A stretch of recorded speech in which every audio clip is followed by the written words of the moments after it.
Imaginez des aliments sans lait, sans œufs, sans sucre, sans sel, sans gras, sans gluten.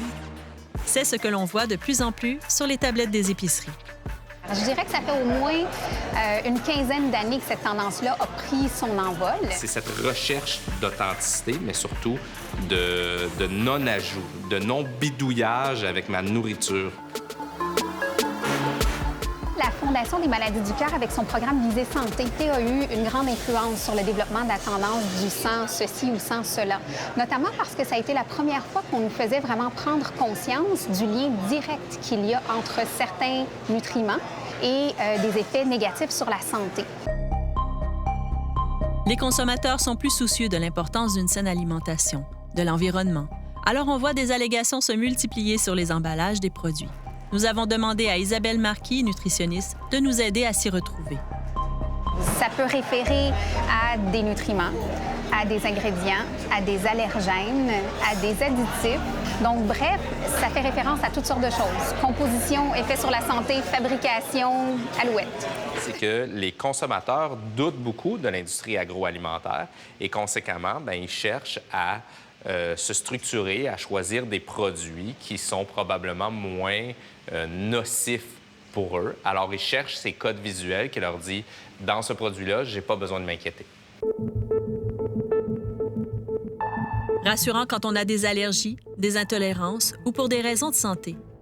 Mais c'est aussi un outil marketing. Et malgré la réglementation, il y a beaucoup de confusion. Ce qui n'est pas clair dans ce cas-ci, c'est qu'est-ce qu'on essaie de nous passer exactement comme message. Est-ce qu'on veut sous-entendre que le maïs est nocif pour la santé?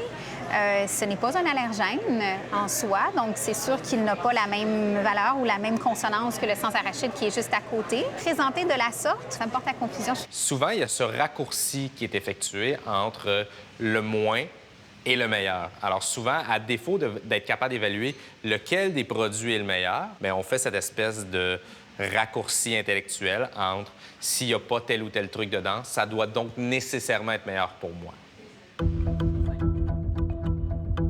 Moins de tout et surtout moins de sucre. On nous met clairement de l'avant le fait que c'est sans sucre ajouté. Or, ça peut suggérer qu'il n'y a pas de sucre du tout dans le produit. Mais évidemment, des fruits en contiennent naturellement. Mais ce qui est encore plus particulier dans ce cas-ci, c'est que le produit a été édulcoré. C'est un additif, un substitut de sucre. Il n'est pas moins sucré, il est juste sucré autrement. On affiche beaucoup le sans-sucre, mais le défi, c'est de la confusion entre le sucre ajouté, le sucre transformé. Si ce système-là n'est pas clair, on ne résout pas le problème initial. Qu'est-ce qu'on peut penser, par exemple, d'un biscuit comme ça ici, où on peut lire sans sirop de maïs à forte teneur en fructose? C'est un agent sucrant qui est préférable d'éviter parce que c'est ultra transformé. Mais ultimement, il ne faut pas comprendre de ça que ce produit-là n'est pas sucré. Ça reste très sucré. Le consommateur ne fait pas nécessairement la différence. Si la marque est rendue à apposer ce logo-là dessus, c'est qu'elle n'a pas beaucoup d'autres choses dont elle peut être fière sur son emballage. Souvent, on insiste sur un ingrédient qui n'est pas présent à l'origine dans l'aliment, ce qui contrevient à la réglementation, comme par exemple des tomates sans gluten. Il n'y a jamais eu de gluten dans ça et il n'y en aura jamais non plus. Et dans le cas du gluten, je pense que ce qui est surtout à retenir, c'est que c'est d'abord et avant tout une déclaration d'allergène.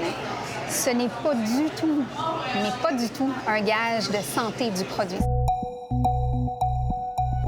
Parfois, on cherche seulement une façon de se déculpabiliser.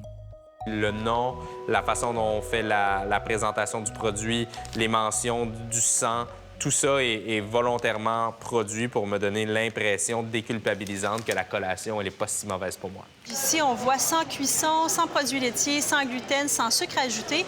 Donc, on ajoute même sans cuisson comme étant un avantage. Le sans cuisson ou le cru est un argument relativement nouveau. Ce qu'on veut nous communiquer, en réalité, on retrouve la réponse dans le nom du produit, c'est-à-dire que ce sont des bouchées crues. Le cru peut être un argument marketing parce que c'est une communauté de gens qui mangent cru qui est en croissance. C'est directement en lien avec le végétalisme. L'alimentation, c'est très identitaire. Les gens sont fiers de la façon dont ils mangent et se définissent beaucoup par leur alimentation. On recherche le petit symbole qui nous dit « ce produit-là, il est juste pour moi ».